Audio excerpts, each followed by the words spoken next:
Good morning, good afternoon or good evening. This is Roger Gilbert reporting for International Aquafeed and International Pet Food. And where am I this week? I'm down here in Bangkok, Thailand, attending Victam Asia 2026 and the VIV Health and Nutrition Expo. It's taking place for the past 3 days. We're on the last day, and I'm pleased to say I'm back on the exhibition floor after a couple of conferences, and I'm in the company of Andritz's Gunnar Hallmann, and he's the industry director for Aqua and Pet, and spoke at this morning's conference that I moderated at. Welcome, Gunnar. Hello, Roger. Welcome to our booth. It's a pleasure to see you here. So I've been looking forward to have another chat with you here today after our great conference this morning with fantastic speakers. Yeah, I mean, we had basically it was a seminar of just 3 speakers, but we covered quite a bit of ground. Yeah, we did. I mean, we spoke about Dr. Professor Ria spoke about snacks and treats and about premiumization in that segment, also about the process to do it. And then we spoke about fine grinding by Phil Erickson from Reynolds. Yeah, and last but not least, I had the pleasure to talk about total cost of ownership in an aquafeed or pet food plant. So, and focusing there particular on the entire thing, because a lot of people, when they look at the optimization, they look at one equipment, but then they solve that issue and forget the rest, and that means the bottleneck just moves from one place to another. In optimization process, it is important to focus on the whole process from start to finish and take one step at a time.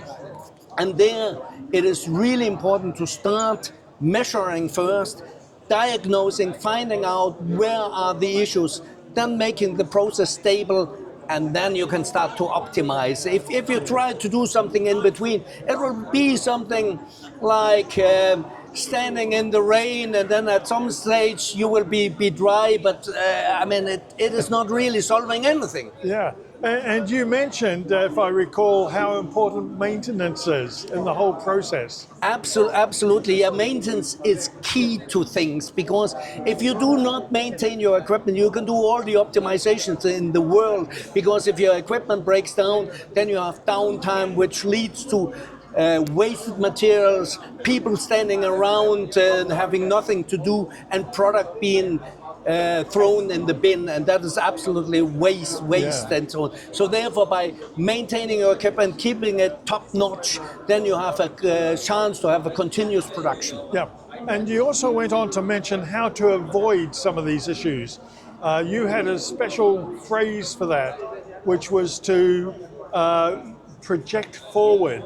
Yes, because instead of being reactive, you look at what is ahead of you, you predict what is coming.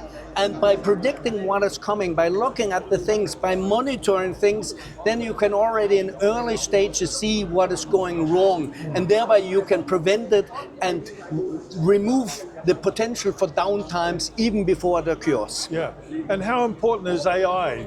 AI is part of the process, it's part of the equipment automation solution, because one thing is automation, digitalization, but part of that is also prediction. So you use the data that is available from the plant, from the maintenance issues, and via AI you get additional inputs, additional predictions about how the future will develop and when to focus on certain equipment. Yeah, and we were talking specifically about Aqua and Pet. Is it different for those functions or for those processes than it is for normal feed manufacturing? I think Aqua and Pet, I mean, the demands in Aqua and Pet are tremendous. We want quality products. We want things that do not harm the fishes or harm our animals. I mean, in pet food, our animals are our children. So we need to make sure that they are treated well at all times. So therefore, a quality product is key to the things. So we need to ensure quality raw materials, process control, traceability, and checks all the way around the process to ensure that the product we deliver at the end really lives up to the high standard that we want to produce and that we want to give to our customers. And what sort of reaction did you see in the audience to I think there were a lot of people which did not really know what to expect from the presentation. They were sitting there, and a few of them were, well, a little bit, okay, we'll listen to that and see what comes out of it. But suddenly, I felt that I caught the attendance of the audience. It was like a light bulb being switched on, like an okay, there are other things in life than just focusing on the price of the equipment. Maybe we should also look at other things. And I think also a lot of the audience, they were also people focusing on single events in the factory instead of looking at a big holistic picture in the production. And coming back to the stand here, you've had a lot of visitations over the last 3 days. Have you been expressing these sort of concepts to people who visit?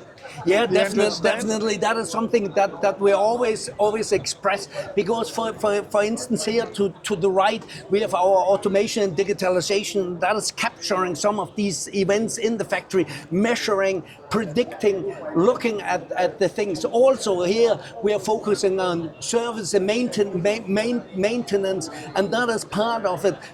Supplying the right spare parts, doing the maintenance, supplying service to our customers. So on top of our equipment, we of course also offer a 360 service concept where we offer to support our customers in all events that they might have in the production here.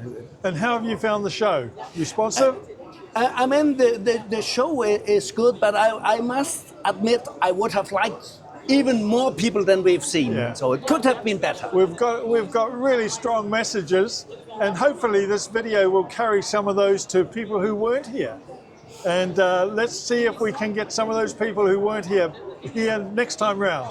That would be great, that's for sure. Gunnar, thank you very much for spending 5 or 6 minutes with us. It's been fascinating hearing your presentation.